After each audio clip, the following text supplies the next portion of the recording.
Shalom, shalom, shalom. I'm your host, Big Truck, here at the King's Table. Shout out to this brother here. I don't like to take credit for someone else's platform, but this video was sent to me and said, man, Big Truck, you got to do one on this one. You got to do something. You got to do this one. So, Passport Bros, beware the spreading of baby mama culture. We're going to pick this. We're going to pick it apart. We're going to get down to the root of it all, and we're going to talk about it. All right? So as men, let's spit fire. Blame the rappers. I don't blame the basketball players. I don't blame the football players.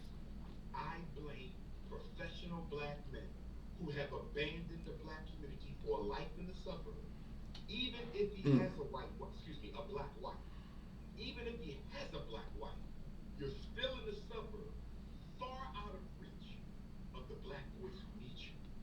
And I don't think enough responsibility has been laid at the feet of black men for abandoning our women, our daughters, and our sons in the black community. I'm going to stop right there.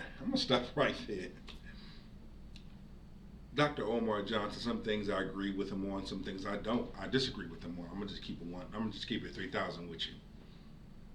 It is not black men's fault because black women push them away. I don't care if you're successful or non-successful. Well, I'll put it to you like this. If a man is handling his handle and he's taking care of business, he is successful. So let's let's make that correction. He is successful. But what we're not gonna do is sit up here and blame black men for the reason why a large number of black women are fucking up. They chose to fuck up. They chose to mess up. I can't make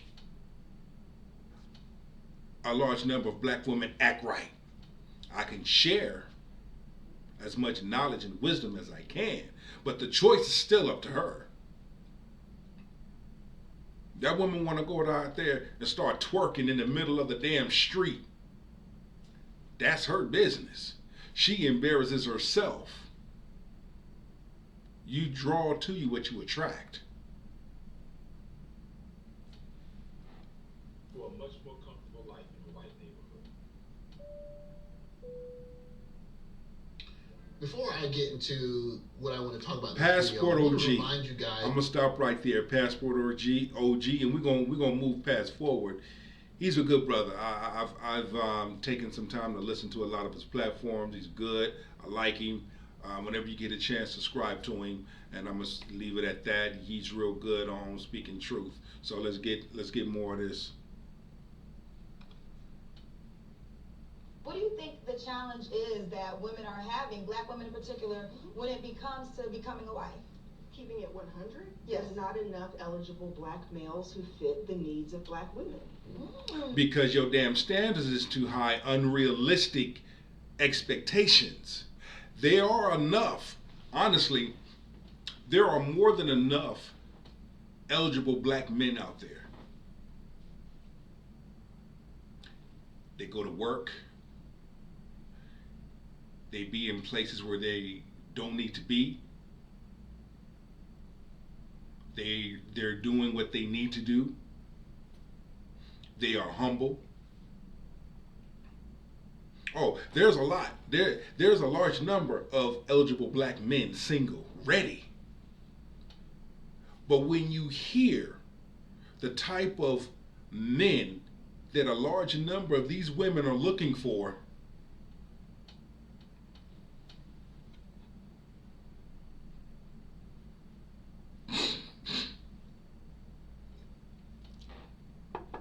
my point exactly.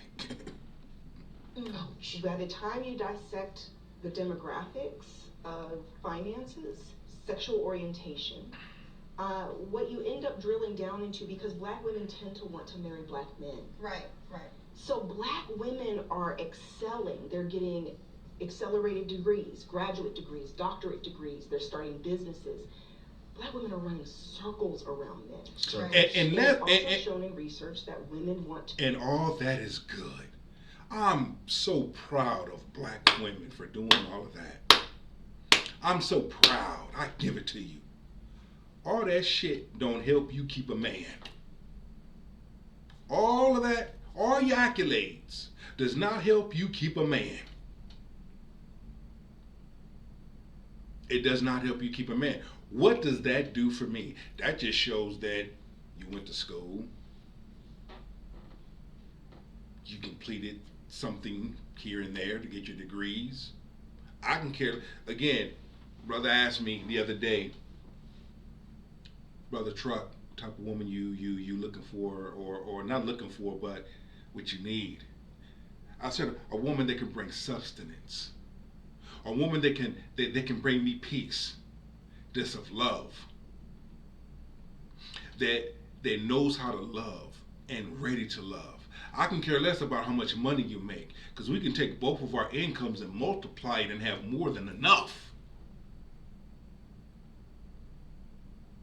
See? But can you be my peace? Bad enough, I get hit with shit every day when I walk out my door in everyday life. I don't want to be fighting out there, but come home and fight with you. When my home should be my place of peace, should be my place of refuge from out there. These are the things that a woman should be able to bring to the table. None of that come out of their damn mouth. Everything else come out of their mouth other than that. Loving, nurturing. Be peaceful. Uplifting. Can we pray together? Do you know how to pray? Can cook? Do you know how to cook?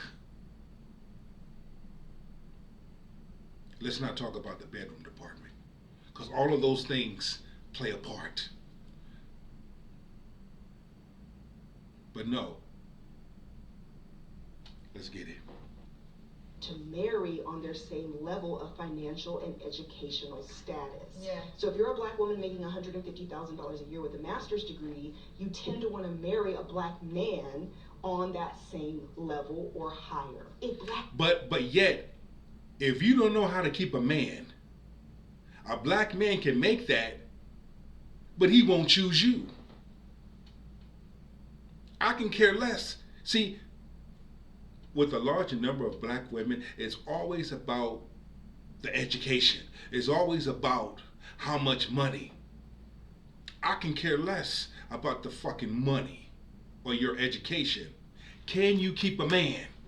Do you know how to keep a man? Do you know how to love? Are you ready to love?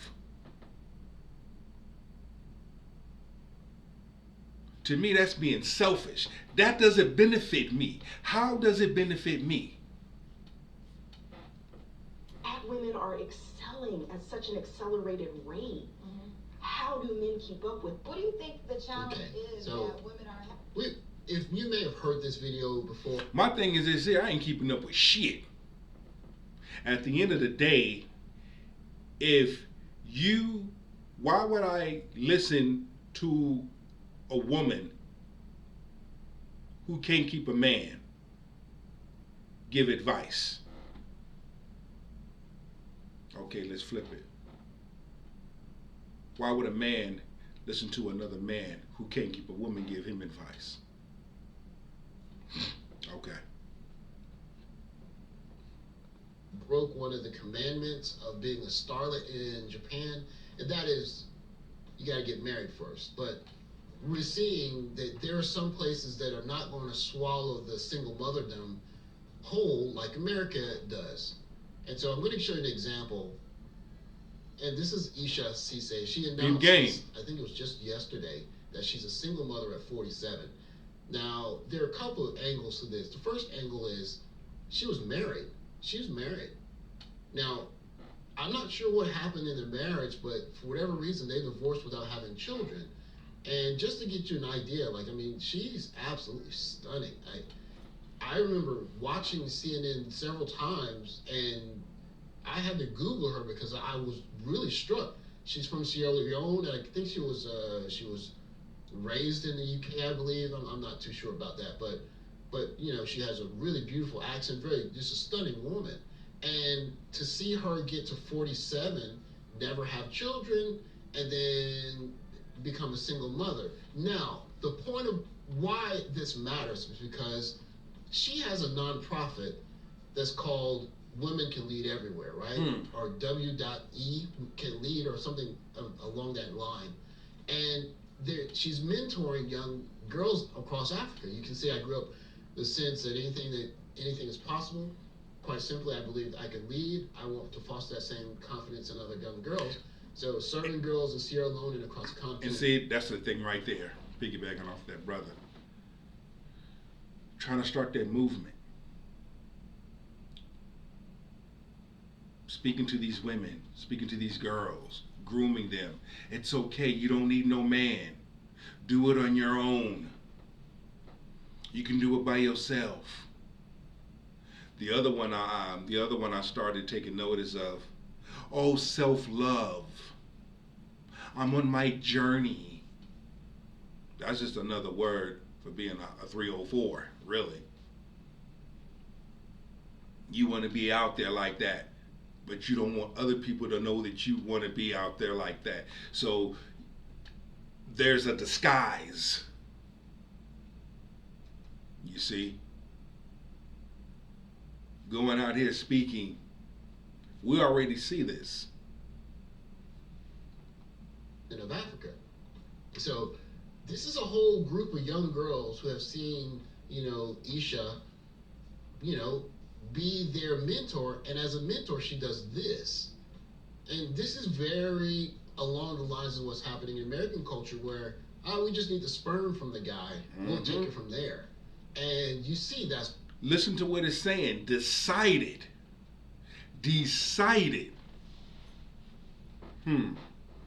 One or two things. She was intimate with her former husband. She became pregnant, then divorced. Or you got, ceremony implanted, inserted. And what we're and you know, it's amazing that this brother brought that up because that's what we're noticing a lot of women are doing, especially a lot of black women are doing. We see this. You cannot turn a blind eye to the truth. Oh, you're getting ceremony inserted, okay. Rather than the natural way. Because ain't no man gonna put up with you. You're toxic. You look good on the outside but fucked up on the inside. That's what that's doing to the black community. But what I find really interesting about the fact that her being such a prominent figure, I mean, she was on CNN for a good 7 or 8 years, CNN International, by the way. And for her to be this kind of starlet slash role model and to say, you know what, single mother, 47. This is making an impression on a large number of young African girls. Mm-hmm. It's going to be very interesting to see how much of this modern way of looking at womanhood and pregnancy and marriage and how if marriage is actually necessary with a mother and a father raising the kids, how much that's going to spread through Africa. Because not only spread through Africa, was also spreading here in America. Okay? Because, you know, we're seeing it. You see what I'm saying? You don't need no man. But also, men are not putting up with you. Men are not putting up with your bullshit and they're going overseas. If you want to be modern, you can be modern. But I know you cannot be a modern woman and ask for a traditional man.